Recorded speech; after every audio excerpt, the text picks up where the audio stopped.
Hello everyone, and welcome to the first video of the new decade. So, in this episode of the Miniature Menagerie, we're gonna start switching gears for this new year. Instead of covering outside scatter terrain for different biomes, we're going to be covering more interior design, building design, dungeon tiles, and so forth. In this episode of the Miniature Menagerie, we are going to be starting on a very large project. I'm going to be creating 10 different miniature cottages, which you can use at your table to create a full-size miniature little hamlet or town. This very large project is going to be divided up into 3 different parts, each representing an episode of the Miniature Menagerie. In this first part, I'm going to be explaining how to start building the foundation and the structure of your miniature cottages. If you do end up enjoying today's video, then please hit that like button and check out more episodes of the Miniature Menagerie in the link provided in the description. But without further ado, let's get right into today's video. Welcome to D20 in Disguise.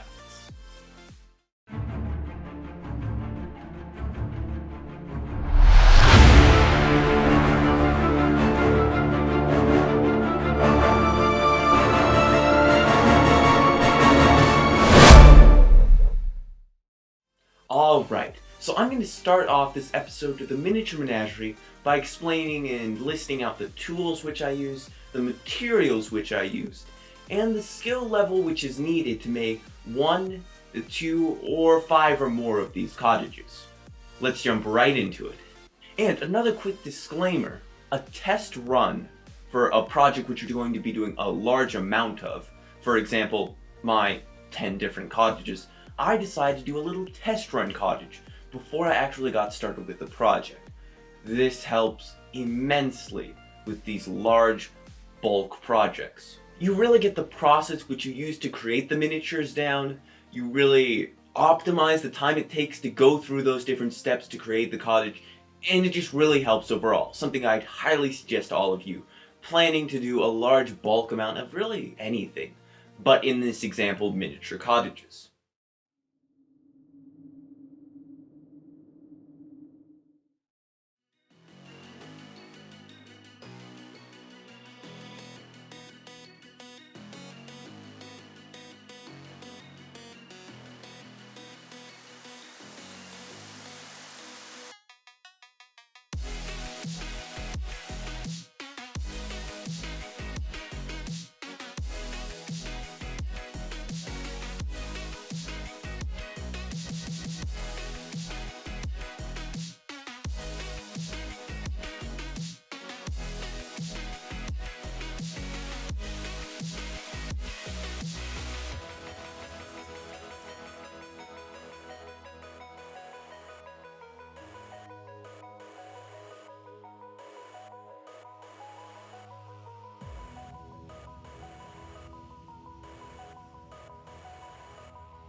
Alright, so now that we have all of the info which you need to get ready for this project out of the way, let's jump right into actually creating these miniature cottages. Alright everyone, so we're going to be starting by cutting out all of our pieces. We're probably going to start out by just cutting out all of the walls at the same exact height. It's going to be nice and easy, just cutting strips out of this poster board. And then we're just going to do the floor plan for each of these individual 9 buildings. Let's get right into it. Go ahead and start by taking your poster board or whatever foundation material which you're using to build the walls and floors of these cottages, and find a universal height which you want the walls to be.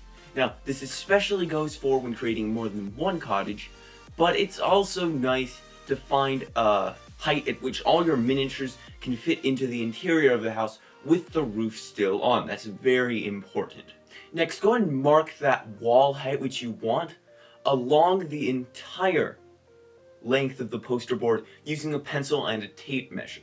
If you're going to need more than one of these long wall strips because you're doing more than one cottage or just an extremely large building, then go ahead and just multiply that wall height times 2, and once again, go down to that height with your tape measure and mark it out again, just making 2 strips in that same length of poster board. You can continue doing this over and over again until you have enough wall strips for your entire project. Once you have all of your wall strips marked out, just go ahead and take a box cutter or an X-Acto knife and just cut out all of those long strips so that you have all of your walls into kind of a chunk of poster board. You're ready to cut them into whatever dimensions you need them to be.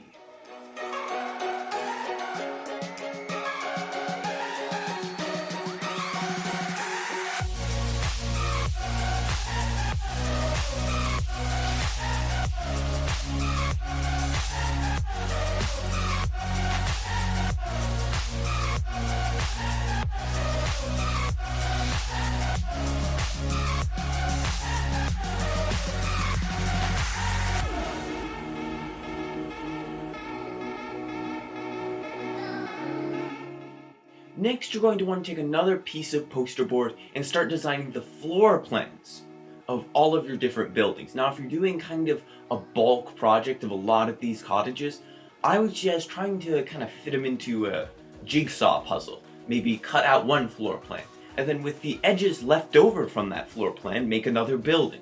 It's a good usage of poster board, and it also kind of makes the flow of the paths and the roads and canals or whatever different transportation which is going to be used in this town, it really helps them flow along nicely. Next, go ahead and cut out all of your floor plans, kind of clean up the edges. You should also do that for the walls because poster board tends to kind of flake a bit on the edges. It's nice to get it a nice clean cut, and then you're finally ready to start cutting out your wall strips to the correct dimensions.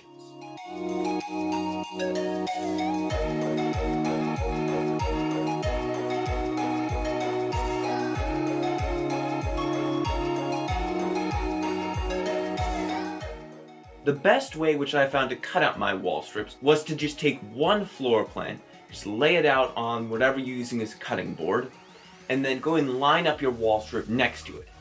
Make a little mark at where the wall ends, and slice it off. Continue this until you're done with all of your buildings. If you're doing this in bulk, it's going to take a while, as really any of these steps are going to, but it's just going to be tedious. It's not going to be difficult. So, nothing to worry about there.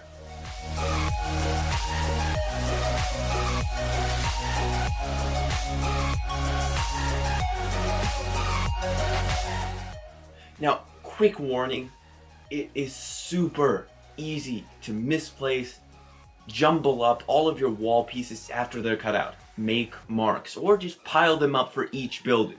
Just stack up all of the walls which you're going to use for one building on top of the floor plan, so you don't have to go through the hassle of saying, oh, does this fit this building or does this fit this building? It should not be that confusing. Just try and stay organized as much as possible, and it will go by a lot faster. Next comes the pain and sadness. Gluing your pieces. Gluing your pieces is a hassle if you're doing it in bulk. All I can suggest is have a lot of space laid out. You're going to want to try and use books to compress and pressurize different walls of your buildings as you glue the walls onto the floor plan. I would actually suggest that you glue the walls onto the outside of the floor plan, the outside edge. But you are going to need a bunch of books or other heavy square objects to actually pressurize and compress your walls onto your floor plan so it glues down well.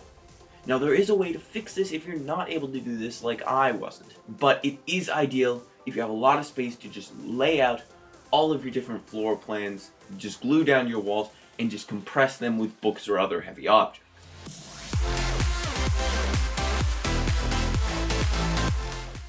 By far, this step took me the longest. Oh my gosh, it was painful.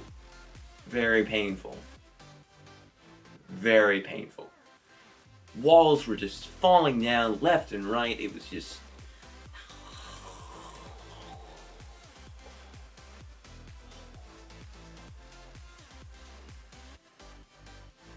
No. So go ahead and let your glue dry, probably overnight. That would be best so you can get the best bond out of them. Try and find some weak spots.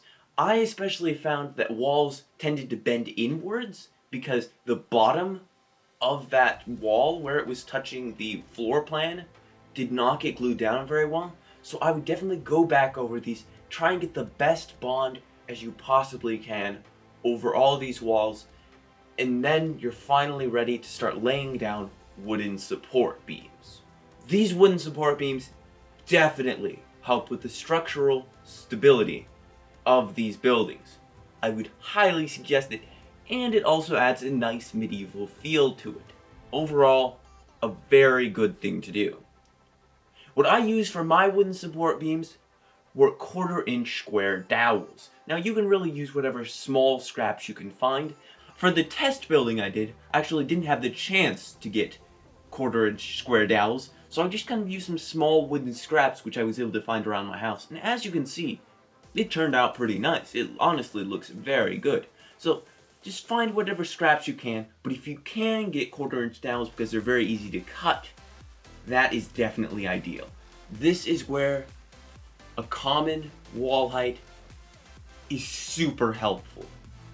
If you have a common wall height among all of your buildings, especially if you're doing this in bulk, all you have to do is just mark off that height and just cut out a bunch of pieces to that length. It's super easy if you have a common wall height, but if you don't, you're gonna have to measure them out one by one, which I did just to make sure because it's a good thing to check. But if you are completely sure you have a common wall height, you can skip that step. Now we could stop there with the wooden support beams if we wanted to, with just the vertical wooden support beams on the corners of each building. But you can take another step and really make these buildings pop. You can add cross beams along the walls, and this once again adds a very nice medieval feel to it. But if you don't have enough wood or you don't have enough dowels, then you can just stop with the vertical support beams. However, if you are going to do the cross beams, listen closely. You're going to want to make sure that the angle on your cut is precise, because if it isn't, it's not going to meet up with the exact corner of the vertical cross beam. Now, if you aren't trying to make this look perfect, that's okay. But if you're trying to make this look really nice and professional, it would be best that you're very careful with the angle cuts which you do, with the diagonal cuts which you do, and to double check your angles. Double check your cuts before you actually cut them out. This saves a lot of dowel. So now that you've glued on all of your cross beams, all of your vertical wooden supports onto your buildings, you're going to want to let them dry really well. I would say at least give it a day and a half. These wooden support beams, as I said before, are what really make these buildings structurally stable. You want to be sure that the bond of the glue is completely set. Now, of course, if you're using like a super glue or something, which I wouldn't really suggest because it dries super quickly and you have to be really fast. But if you are using something which dries quickly, you're okay. But if you're using just like normal PVA glue, which is what I used, you're definitely going to want to wait until it's fully bonded so that you have the best stability you can.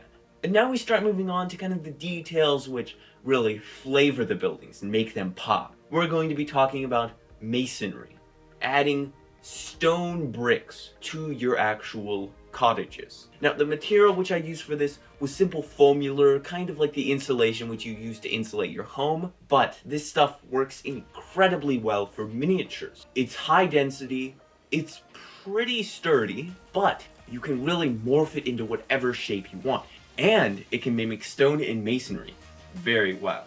What you're going to want to do is go and take your foamular, cut out a long strip, kind of like a pillar of foamular, and then kind of get a roughly brick-sized piece, and then use your fingernail kind of peel off the sharp edges of that little brick, so it seems more like rough stone.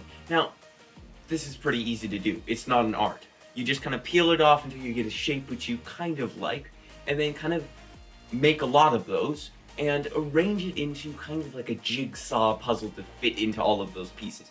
Personally, I prefer to just create all of my bricks and then try and fit them into different places, flip some of them on their head vertically. I personally feel like that looks a lot better. It looks a bit more like jumbled, but some people prefer to make one brick, put it here, make another brick, put it here, make another brick, put it here. It really depends on what you're going for with these buildings. Are you going for more orderly noble house, or are you going for more of a rundown slum, more of a tenement than anything else?